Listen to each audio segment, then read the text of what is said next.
Yo, what's up mga kasyomay? Ako na naman to, Bex TV nagbabalik. Isang mapagpalang araw nga pala sa lahat ng aking viewers at followers. Shoutout nga pala sa inyong lahat. Kukuha nga pala ako ng payong dyan para lumabas kasi maulan, kita nyo naman. At dahil Sunday ngayon, pahinga muna tayo sa pagtitinda ng siomay. At isisingit ko na rin itong aking mahabang buhok dahil sobrang init na talaga. At ang bigat-bigat na talaga ng aking ulo dahil sobrang haba na ng buhok ko. At habang naglalakad ako, may nakita akong bata na tumatakbo. Sobrang dulas ng daan. At wait, i-slow mo lang natin. Shoutout nga pala sa be. Pupunta nga ako dito sa barbershop dito malapit sa amin sa Session F para magpagupit. Dito nga pala ako lagi nagpapagupit. Dito lamang yan sa Yoms Barbershop. Malapit lamang yan sa may palengke ng pabahay. Maganda nga pala pumunta dito ng alauna hanggang alas 3 dahil walang pila. Dahil kapag pumatak na ng alas 4 ng hapon, tuloy-tuloy na ang dagsa ng tao. Dahil sa sobrang dami na nagpapagupit dito, as in talaga. May dala nga pala akong cellphone stand dyan para i-set up yung camera.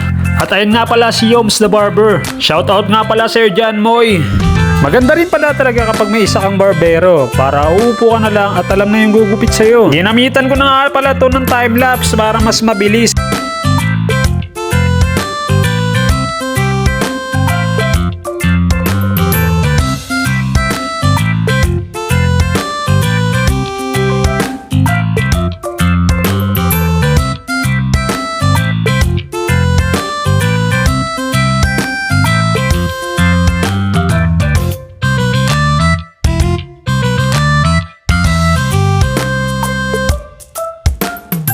Nagpaahit na nga rin pala ako ng kilay dito at yung gilid ko nilagyan na rin ng ahit para mas maangas tignan. Ganito nga pala yung itsura niya guys pagkatapos kong gupitan. Hindi ko alam kung anong tawag dyan sa gupit na yan pero yan yung pinaka gusto kong gupit talaga. At wait lang, may nakita akong buhok sa aking kilay.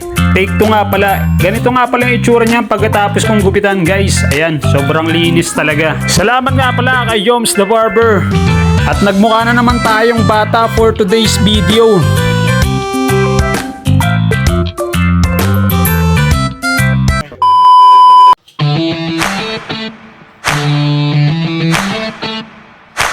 Thank you.